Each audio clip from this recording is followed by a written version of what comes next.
spoilerCast, the show where we talk about movies and we don't care about spoiling them, because it is the spoilerCast. My name is Tobias, and with me as always is my sister and trusty co-host Rebecca. Hello. Hello. In today's episode, we are talking about a fairly new movie. It's one we kind of missed last year, since we decided to go on vacation right before Christmas. Yes. But it's still a movie. Well, it's a movie Rebecca wants to discuss. So we're going to talk today about what's his name? Don't Look Up. Right, Don't Look Up. I was gonna say Adam McKay's Don't Look Up. The Netflix released super duper star-studded comedy. Yes. Don't Look Up. Yes. Drama, sci-fi, comedy, I suppose. If you I suppose, yeah. But go by IMDb's tagging. Well, yeah. But before that, just want to say, if you want more episodes of this podcast, we are available on Patreon, where you can get one extra episode every week, plus early access to another podcast called Madness in a Method, where me and another friend talk about Nicolas Cage. You'll also get commentary tracks, monthly commentary tracks. This month, I haven't told you yet, but we're gonna do a Wes Craven movie. Okay. So now you know. Thanks. But that's what for this month. So for $3 a month, you not only help us keep this show going, you also get a bunch of extra material. So check us out on patreon.com/don'tmakeascene. Links are everywhere. Yes. And thanks to our patrons that are already there. Anyway, I try to get the shill stuff out quickly before we actually start. But yeah, Don't Look Up. Yes.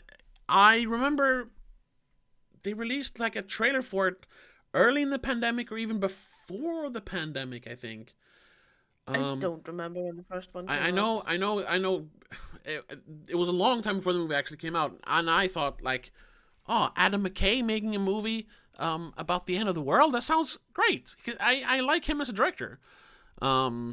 I think he with his earlier movies have transitioned well from like comedies, just downright comedies. I mean, he made Talladega Nights, Step Brothers, Anchorman, which are like three of the funniest movies ever made. Ever. Step Brothers is like almost the funniest movie ever made, in my opinion. And then him transitioning into doing more serious stuff with The Big Short and Vice a couple of years ago, 3 years ago, which I like both of those. I guess I liked The Big Short a little more, but I still like both of them. So I was really looking forward to this. I mean, it had a great cast: Leonardo DiCaprio, Jennifer Lawrence, Meryl Streep, Mark Rylance. I mean, everyone is in the movie. And I watched it. I don't remember exactly. I think I saw it like Christmas Day or something. Whenever it came out. No, I think it premiered at Christmas Eve in Sweden. Oh, Jesus. Let's see. Well, I can actually look that up. I saw it the 26th. I saw it the 26th, so I saw it the day after, I suppose. Ah, yes, you marked it on your my letterbox. My letterbox, yes. And I gotta say, well, no, well, yeah, wait, we'll wait with that, because this is honestly more your discussion, because you were the one who wanted to talk about this. I don't know if that kind of gives it away what I thought about the movie. But a bit, maybe. What did you think of Don't Look Up? I thought it was funny. I thought it was well made and it was funny. It was a good movie. You did not. No, I'm just gonna elaborate. No, I liked it's not a fantastic movie, but it's I like the commentary on like everything, making people look as stupid as they are, just having like royalty, basically Hollywood royalty, playing the most idiotic characters in the world is just funny to me. And I mean, that was enough for me to like this movie. Also, it might have been because I just started getting sick when we watched it, so it was just easy. All right. Easy to watch. Right. Well, You obviously did not like it. I didn't like it at all. At all? Nah, I mean, there are a couple of things I liked. And like with comedies, I counted my laughs, my like genuine laughs. I think were 3 or 4. So it doesn't work as a comedy, at least not for me. And it makes it even worse that it's like over 2 hours long. Yes. I mean, there's a lot of credits and stuff, but I think it's still like 2 hours and 10 minutes or something, which is very long for a comedy. But I mean, I think it starts out very, very, very well. Um, Even up until they like meet the president. I think it's up until they go on that TV show, whatever it's called, The Rip or whatever. Yeah, the rip. Um, with Kate Blanchett and the guy What's his name? who makes all the Medea movies. Tyler Perry. Yes, Tyler Perry. That's where I think for me at least it feels like the satire takes over too much, and I just don't find it funny, and I I don't want to sound too angry too fast. I want to build up my anger over this movie or my irritation over this movie, but this just feels like this is gonna make me sound like I'm gonna try to keep it from not being political, because that's not really what I found annoying with this movie. But this is just Hollywood, like elite Hollywood liberals, so far up their own asses, trying to make like, look, we're not trying to tell you what we think. We just want you to think for yourselves. But you have to figure that out by watching our movie. It is the worst kind of like self-indulgent, virtue signaling bullshit that I've seen in a long time. It is so fucking bad.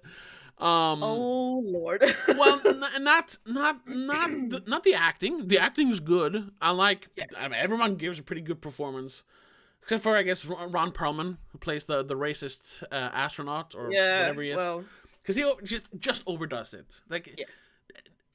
no one is like that in real life, and I know, and that's the worst part about all the satire stuff. When they go too far, they have the gall to write based on truly possible events on the poster. I'm like, no. Someone who spends way too much time in front of their computer looking up stuff, not like celebrity stuff, but like I like to read like things about history and science and some conspiracy stuff, but that's not even part of it.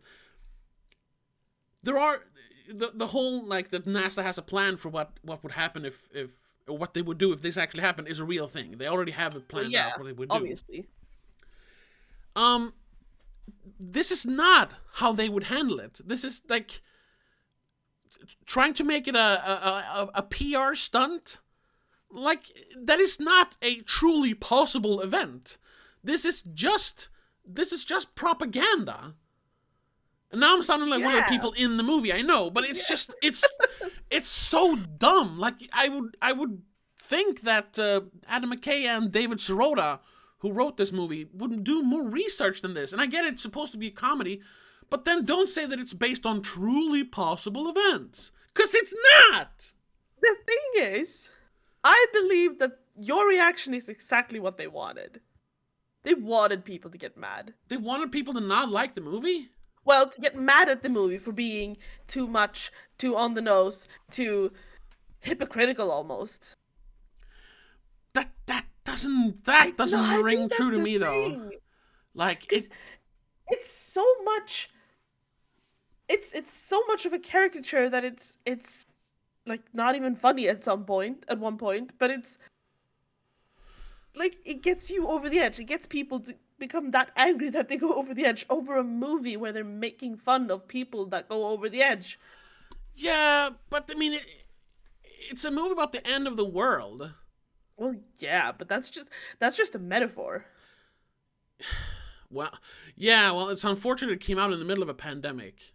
It's a metaphor for the greenhouse effect. I guess it's more like global warming. Yeah, but still, like, I think it's just, and I mean there's literal moments towards the end or beginning of the third act or whatever. I don't even know. It's so long.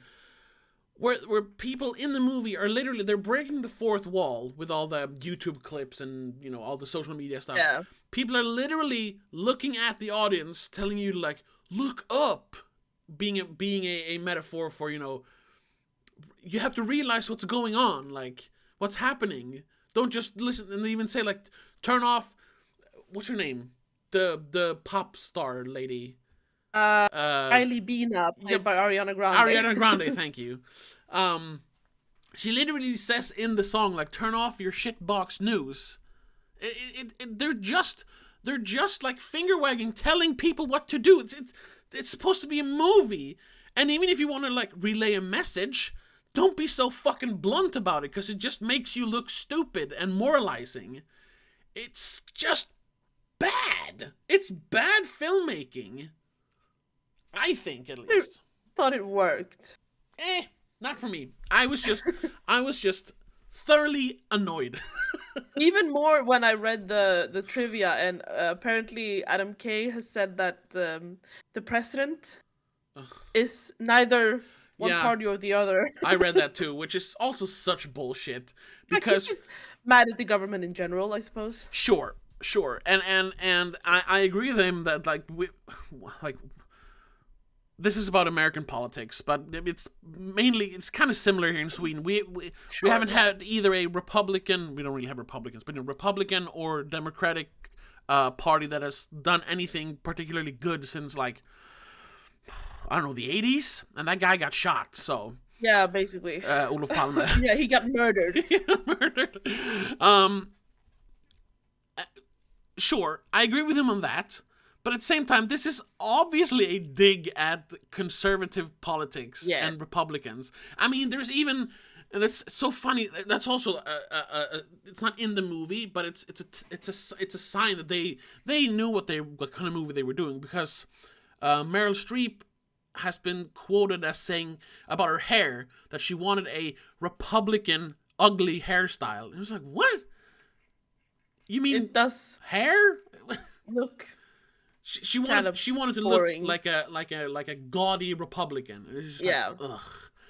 And I even read somewhere, I think it was on IMDb, that she would like go on between takes. She would go on like political rants and start screaming, and people would like look away. Like, this was obviously them trying to make a statement, even if the director didn't intend it to be. Like, well, yeah, I mean they rewrote a quote from Donald Trump.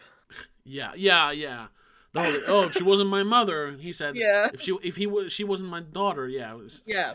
So it's so obvious, and that's also that's also bad. If you're gonna make fun of the president, sure, it's fun to make fun of the president, but don't be so obvious, or at least try to be funny. Like, what is funny in just saying what he said? Oh, she said the crazy thing that he said. What's the joke? It's just trying to point out that he's crazy, I suppose. Well, everyone already knew that was kind of weird. Everyone said that was kind of weird when he said it. Like, yeah, it's your daughter. Well, if she was, maybe they just thought it was a funny. Well, funny is maybe the wrong word, but it's a funny moment that they want to immortalize more than just have actual Donald Trump's original and just want to make their own version of it. Sure. Sure. I don't know. I liked how they even they make the liberals, I suppose, the scientists, the real scientists, they make them seem crazy and over the top and just weird, which is why people won't listen to them. They're making them even more as well, because scientists in real life are just boring. If I saw scientists on TV screaming that we're all gonna die, I would actually probably listen. Compared to what we hear now, that, well, it's bad, but it's not bad yet. Yeah, but in a situation like this, when there is a definite end in 6 months, sure, you can't just, to some degree, I understand when they say, like, we can't just straight up say that the world is going to end in 6 months. You can't just do that, because it's like in the movie, people are going to riot. But It's yeah, that's not obviously. going to help anyone. That's actually something that believe it or not, Roland Emmerich of all Hollywood terrible filmmakers made a better point of in 2012, the movie, which came out in 2009. Yeah. Where in the it's somewhere in the movie, Oliver Platt says, "What do you want me to do? Like, just go out and tell everyone they're gonna die? Who's that gonna help?" That's true. True, It needs to definitely. be, there needs to be a plan for at least, like softening the impact, so to speak, or even if there is a way to stop it, have that plan prepared, and then you And explained. explain the situation. Don't just say, "Well, there's a comet coming, and in 6 months it's going to destroy Earth." Like that's not No, you the have way to to do like it. something is coming and we have a plan to solve it. No, you say what it is. Well, yeah, but you have to say it, and we have a plan to Yeah, solve you it. have to have a plan to either solve it, like get rid of it, or create some sort of mitigating circumstances. Which they, I mean, they did in the movie. They did have a plan eventually, which they then just very abruptly Yeah, ended for for what was the reason again? because they Oh, discover there there's were a bunch of medals rare metals, like not just gold and in. diamonds, but like other metals that you can build circuit cards with, circuit boards. Yeah. Um, I, I, what? yes, and that's also like, That was a bit ridiculous to me. Like, would you really, yeah, and when that, it's so close, attempt to harvest it instead of just deflecting it and then, I don't know, follow it out in space and harvest it? yeah, and that guy, what's his name? Peter Isherwell, played by Mark Yes. Rylance, I think it is. Yeah. Yes. He's supposed to be like an amalgamation of like Elon Musk and what's The the Amazon Microsoft guy, guy? Yeah. Um, whatever their names are. yeah, Jeff Bezos. Right. What's the Apple guy? Steve Jobs. Oh, those media Yes. moguls who like think they're like these creative gurus or whatever, or well, some of them are or were. Um, but yeah, I don't think they would risk. I, I guess that's why I don't know. But I'm hoping that they wouldn't risk Well, mankind to make money, no matter how much money it is. I mean, the funny thing is that it's like a 50-50 chance they'll just end up with nothing. Yeah, Because if everyone dies, even if they succeed, who the fuck are they gonna sell the stuff to? yeah, I mean, they would well, no, obviously, if you saw the post-credit scene, the first one, they don't die, not the rich ones. yeah. But they don't even get any of this stuff because that stuff's gonna end up on Earth and they leave for another planet. So That's true. yeah, Where they have nothing. yeah. Except for whatever the animals are Oh called. yeah, the weird animals. Very pretty, reminding me of the dodos from like, oh, what's that animated movie? Up. You know the dodo in Up. Yeah. um, Face dodo. where was I? I don't know. I don't know This either. is a very all over the place review because it is very polarizing. Yeah, well, yeah, okay, yeah, well, I can say that then. Okay, the big problem with the movie is the direction and the writing. Like, I like the cinematography is good. It's for being like a comedy. It's not just like flat lighting. It looks good. All the actors are great. Even the music is good. The editing is good. But the problem, and it's such a big problem in a movie like this, is the script. The script is terrible. And like, even if you want to, like I said before, if even if you're trying to make a point about what could happen in a situation like this, and how stupid we are, and how we like how we can't see How the forest blind for the we are. trees. Yeah, but yeah, this is not the way to do it. No, I mean you could have done a completely different movie to highlight it, even in a comedic way. But they chose this one. Yeah, and I mean, in a way, I guess. At least my opinion is in the minority. It has a Metascore of 49. I put it at 4 out of 10 or 2 out of 5, depending on the scale. Because, like I said, I do like all the technical aspects of it. It's just the writing is atrocious. But if you look at like regular people who watch the movie, it's got a 7.3 out of 10 on IMDb. And on Letterboxd, where the scores are a little different, you have let's see what they have there. Okay, you have to write the whole thing. Don't look up. It has okay, 3.2 out of 5. Yeah, well that's still over half. That's 7. Yeah. People seem to like it in general. People are probably, because I found the one where I think describes the people who like it, like it, gives it a 10 out of 10 perfectly.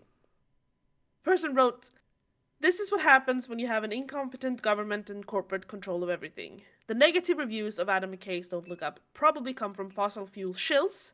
David Sirota, the screenwriter, considers the plot less satire and more tragedy. It's all too realistic." Ugh. Yeah. I think those are the people who give it 10 out of 10. I wouldn't give it a 10 out of 10. It's a 6. Maybe a 6.5. Because it's, like you said, it's very technically very well made. Yeah. Great acting, great casting. Yeah. I mean, some of the jokes are fabulous, and some of them are a little far-fetched, a little bit much. And some of the plot points are just weird, but also some of them are, I don't know, I completely love Kate's and Yule's kind of love story. Oh, sure, yeah, sure. I was gonna say one of the standouts is Timothee Chalamet. Yes. Who's just so natural in that role. Yes. Apparently it's even his natural hair. I Yeah. thought that for sure was a wig. No, No, he just he grew it out. because he was in quarantine. He's like, "Wow, I don't care. It looks terrible, but yeah, it's cool." It works with the character. Oh yeah, because he looks like a crust punk basically. Yeah. Yeah, he's one of the standouts. Definitely. And I think Leonardo DiCaprio is doing some of his best work because he actually acts like a normal person in the beginning, at least. Yeah, a little bit nervous, but he's great at being nervous. He's not Leonardo DiCaprio playing a person. He's actually just playing a person. Yeah. Which I like. Yes. And what's her name? Jennifer Lawrence, who is usually very pretentious. And this is a role where she could have been super pretentious. Actually, like, is very grounded and realistic as well, for the most part. So except for perhaps the breakdown. No, meltdown even. I even like that part. It feels genuine. She doesn't feel as condescending as she can do a lot of times. That's true. Not even like in both in her acting and in her like interviews. I haven't seen that many interviews with her, to be honest. Oh, she's done some truly terrible interviews, and just real like foot in mouth syndrome. Like she blamed when there was like this slew of hurricanes in like early 2020 or something, and she managed to spin that so that it was the president's fault. I was like, wait a minute. Ow. There are hurricanes. Or tornadoes, I mean, weather twisters. Phenomenon. You can't really, I mean, well, you could probably create them, but... It's because of global warming, and the sitting president do not believe in global warming, so it's his fault. Like, yeah, but global warming's been a thing since, like, the 70s. It's been building. It's not specifically the president's fault. It's not the sitting president's fault. No. He didn't help, but it wasn't his fault. I mean, things like that. She's so... Yeah.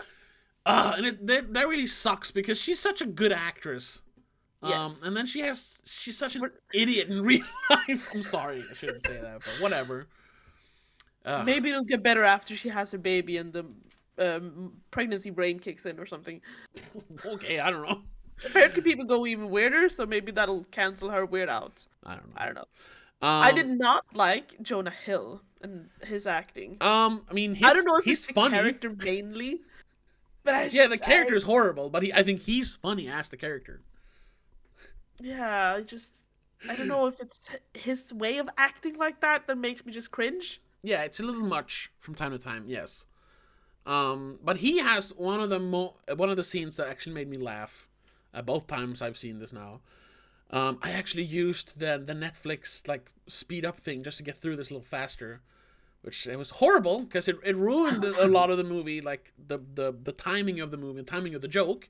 But it was just so I could like just refresh my memory. But yeah, don't use that. Maybe if you've seen the movie before, I guess. Anyway, it's really boring. Yeah. Anyway, and it's 2.5 hours long. The scene where joke?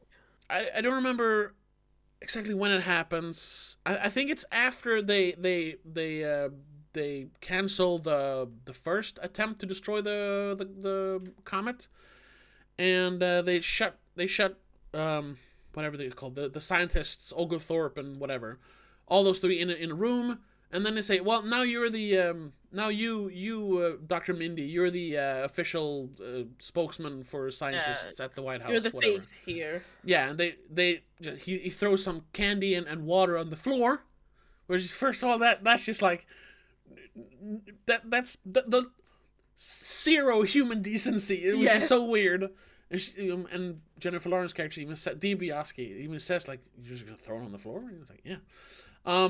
So they take Dr. Mindy out of the room, and then he turns around and asks her, do you want to come as well? And she's like, yeah. And he just closes the door. That was like, ah! Yeah, that was funny. And that is like classic Adam McKay humor. Yes. And that worked very well, but that's just one like 10-second joke. It's not enough to save the movie. No, I get it. So that's I like those little moments with him. They were very funny.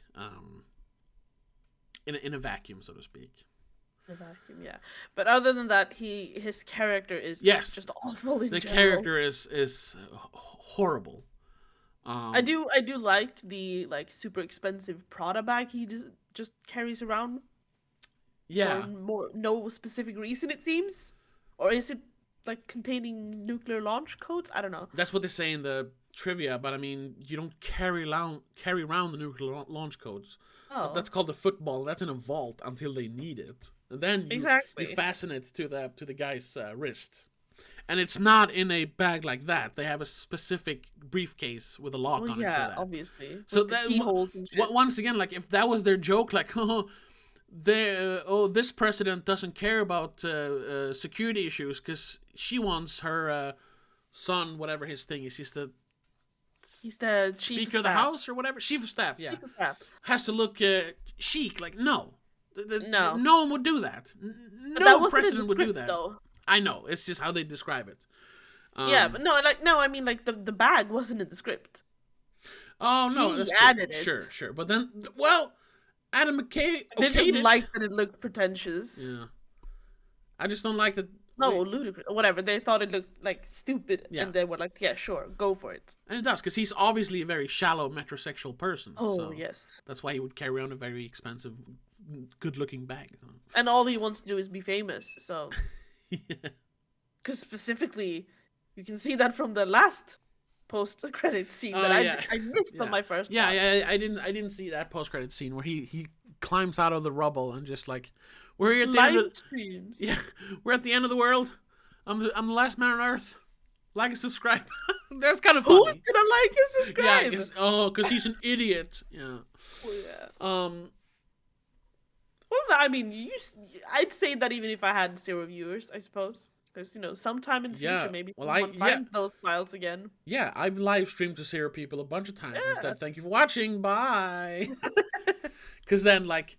A few weeks later, like 10 people have watched it. So I was like, "Hey, okay." But in his case, no one would watch it. Well, I don't know. Maybe the Peter, whatever his name was, Peter Isherwell manages to find YouTube out in space, and Yeah, but because I'm assuming how are the signals going to reach 22,000 years into space? I don't know. He could do readings on his random weird phone from the ship.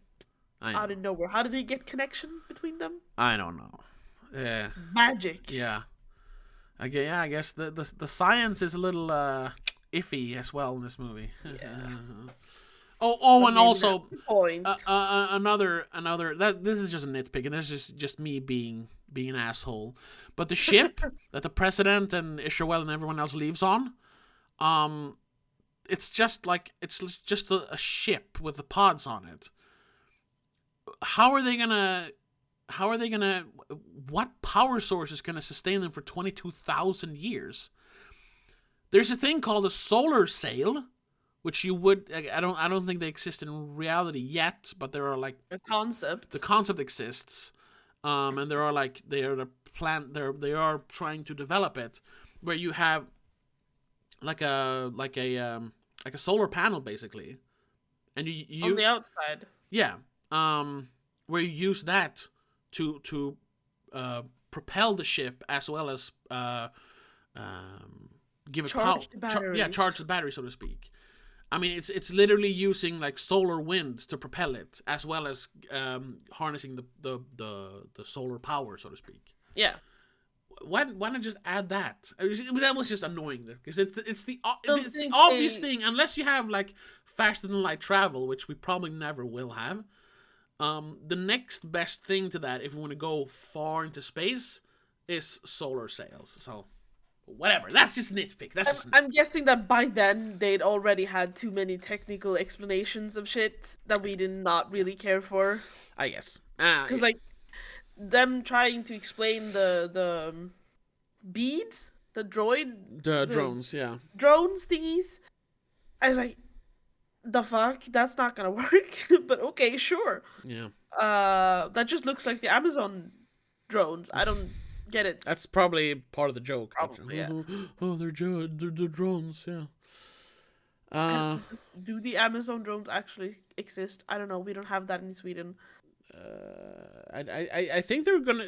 I heard somewhere that they probably will not exist ever. Like there will never be a thing because of FAA regulations, like airspace. Like you can't just have things flying around. I know here in Sweden that's you're not allowed to like just fly drones around. You need a certificate, and you can only do it on specific spots because Yeah, you're not of allowed air to fly traffic. over private property and stuff. Yeah, amongst other things. Yeah. Amongst other things, yes. I mean, I don't think they're gonna like arrest you because I've seen plenty of people fly drones, but Yes. but you know, it's At a against certain regulation. point, when you do certain things with them, Yeah, they might arrest you. Yeah. No, it just when people told me, well, when I heard about that, I was like, that reminds me of the delivery system in like The Sims 2, where you could order pizzas and drones came. Oh, really? I don't remember. Yeah, That. In Sims 2? I think it was Sims 2. Huh? But it just that's a futuristic, stupid thing that would never work. Yeah. Yeah. Because that's why they put it in a game. Yeah, I don't know. Was there was there anything you did like about it? But you liked it, so Liked it. It's not like I said, it's not the best movie in the world. I wouldn't put it on a like top 10 list of anything. no. It was funny. It was entertaining. It was a bit long. It was a bit slow at certain points. A bit repetitive sometimes. Yeah, I don't know why it had But to be that long. No, they could have cut certain things out. I mean, I liked the very ending of the whole making the dinner and sitting together. It's like that's nice, Yeah. nice. Yeah. But and I loved the chemistry between the love story between Yule and Kate. Fucking Yule. Why do you name someone Yule? I don't The know. hell? Maybe it's He reminded me of his character in Lady Bird, just a few years older. yeah, didn't someone say that someone made that comparison as well that this Yeah, I is think I read it somewhere. this is as that well. guy but grown up basically Yeah. or something.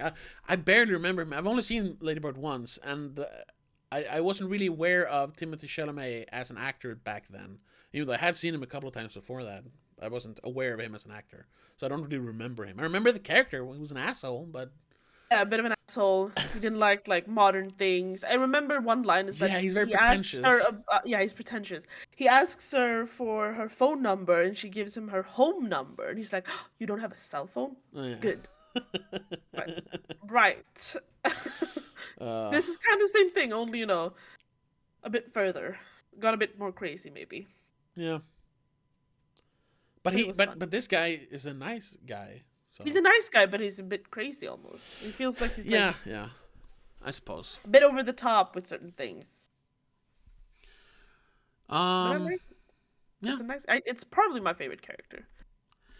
yeah, I did read one funny trivia that I can agree on. The first post credit scene where the rich people land on this magical planet. yeah.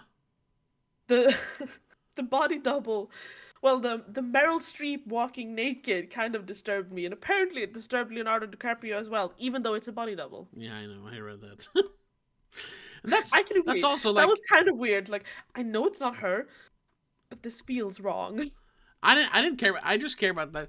I mean, she seemed so invested in this movie. Obviously, since she was literally like, screaming about politics between takes. Yeah. But she was not invested enough to do a nude scene. Please. And she's won like what 56 Oscars. Pfft, whatever. How old is she by now? It doesn't matter. Maybe she doesn't feel comfortable walking around naked. Sure. Then you shouldn't do a movie with a nude scene in it. Then. I mean, it's a post-credit scene. I know. What? Ah. What is that? It's my phone. Decline.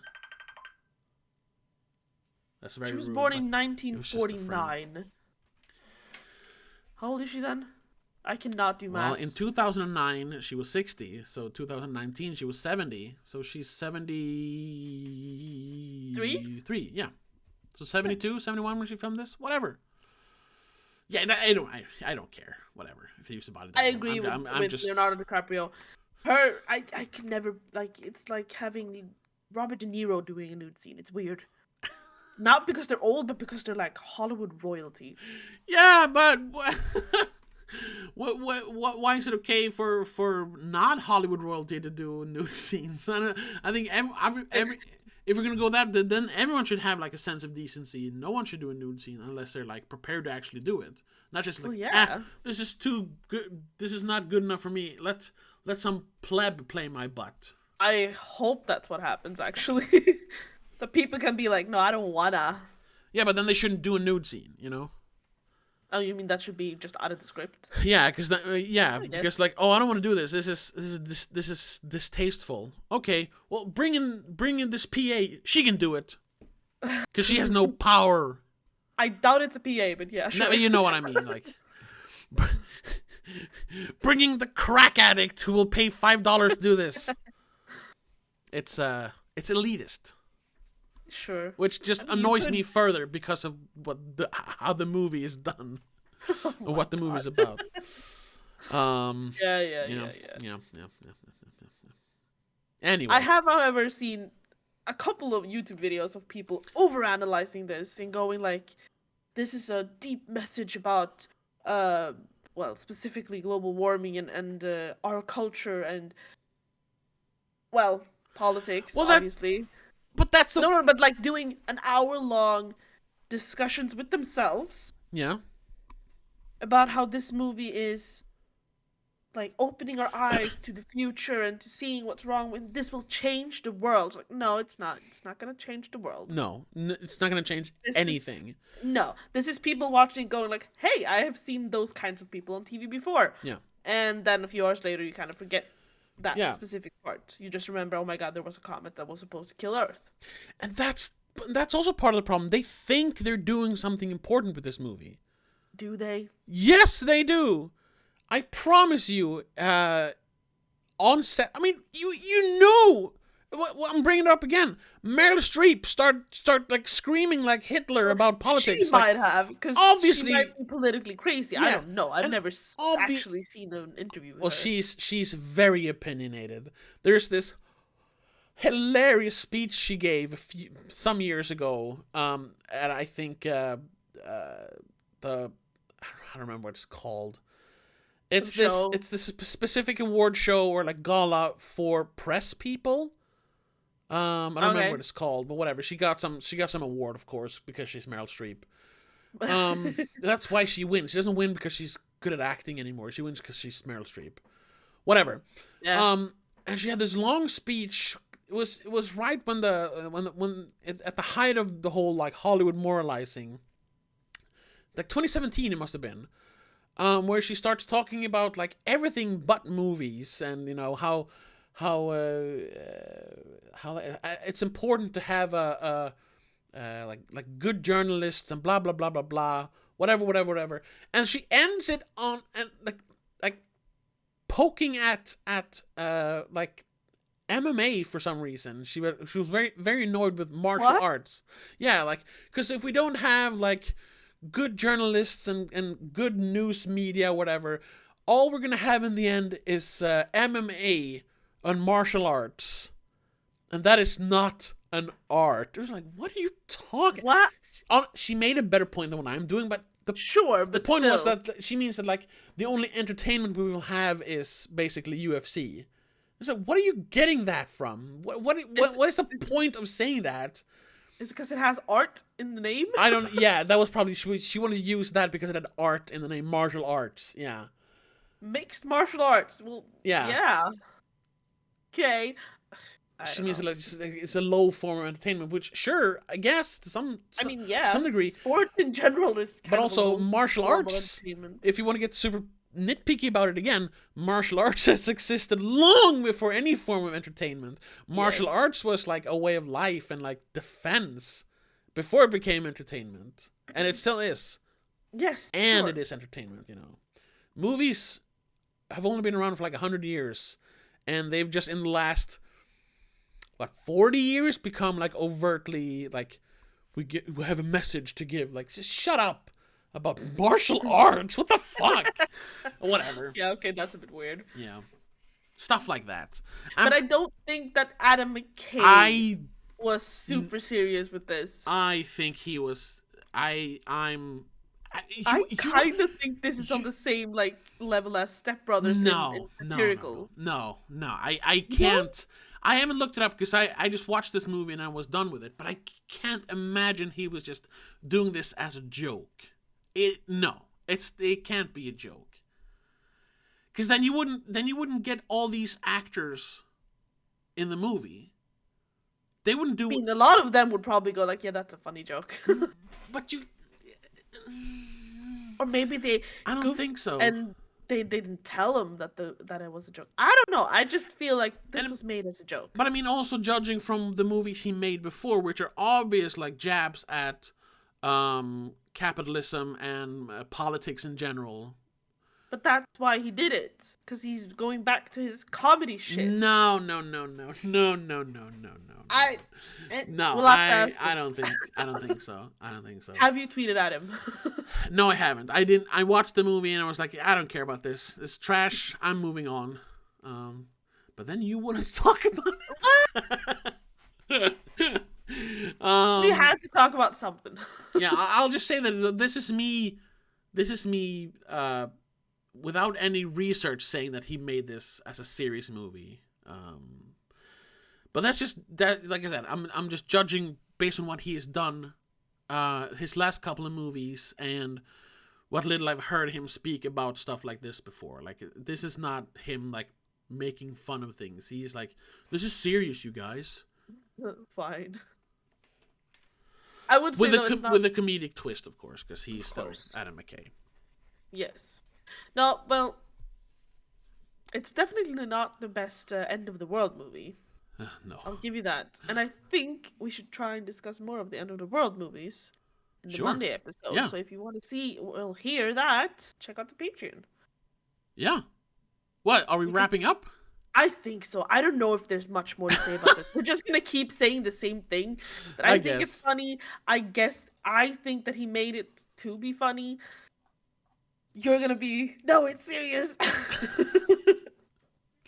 Maybe. Yeah, but yeah, we should. Also the start of the year. We are kind of lacking content. We don't know where to start this year because the premieres haven't started rolling in yet. Yeah. I mean, we did Scream, but we did Scream, but that's one of the first premieres in Sweden, at least, that are interesting this year. Yeah. But yeah, would you? Okay, let's. Well, first of all, the one good thing this movie did was put Melanie Linsky in a big budget like AAA blockbuster movie. That was good because she's such a good actress, and she should be in more movies. I mean, she's in a bunch of movies, but she should have a higher profile than what she has. She's from 2.5 Men, right? Yeah, She was she's Rose, right? Rose, the crazy next door neighbor. Yeah, but she like, that's probably what people recognize her from. But she's done so many bunch of TV. But I know her from she did a movie called Win-Win a bunch of years ago, and then she was in I Don't Feel at Home in This World anymore. It's a very long title. She's done a bunch of like smaller movies, and she's always like solid. And it was fun to see her in a big like Hollywood movie like this again. Unfortunately, she didn't have that many scenes. She wasn't. She has that one big scene where she breaks up with him basically at the hotel room, and Cate Blanchett is just sitting there in the background. And she's throwing pill bottles at him. I like that one. Yeah. That was a good scene. So that was the one really positive outcome from this movie. Melanie Linsky was in it. Yeah. Other than that, it doesn't have that much rewatch value, to be honest. No, God no. I wasn't even going to rewatch it, but then it was like, I haven't seen it in almost a month. I should probably refresh my memory. I was about to rewatch it, but then I was like, nah, just scroll through it. Yeah, but you saw it. You didn't see it that long ago. I saw it on New Year's Eve, so it's been, what, 20 days or something? 22, 23? Yeah, I suppose. Whatever. Yeah. Well, that was Don't Look Up. I mean, I think it's a complete failure. I think they expected bigger hype and bigger reactions around it than it actually got. That's what I mean. They thought they were making something important, and they just made trash. And the worst kind of trash. The demeaning, finger pointing, moralizing trash.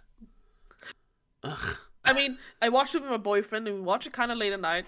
We ended up watching The Martian after, even though that's even longer. Oh my god, yes. That's a 5-hour block. He I have to watch something good after this. And I was like, Martian, really? Spoiler, I did not like The Martian. Oh, First time I saw it, I did not like it. That's a really exciting movie. No. You know what? Let's have a Martian discussion at some point then, because I really like that movie. It's not like a masterpiece, but it's very entertaining. It's good. Whatever. We're not going to talk about The Martian. We'll save that for another time. Remind us in the comments or something. Yes. But yeah, well, let's wrap it up then. Thank you so much for listening.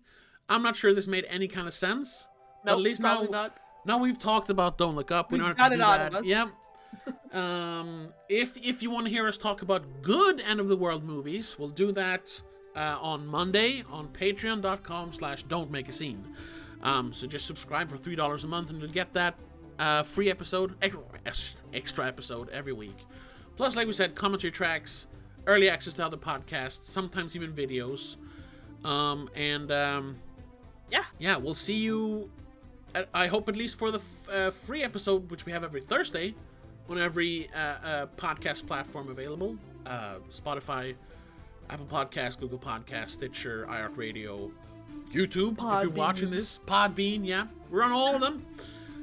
So wherever you listen to podcasts, we are available. There are links, like we said, in the description of this video or wherever you're listening to this. And we'll see you next Thursday. When we're going to talk about something. I don't know yet. We haven't decided yet. We're trying to make up a schedule. We're working on it. Yeah. But until then, have a good one. Bye. Bye.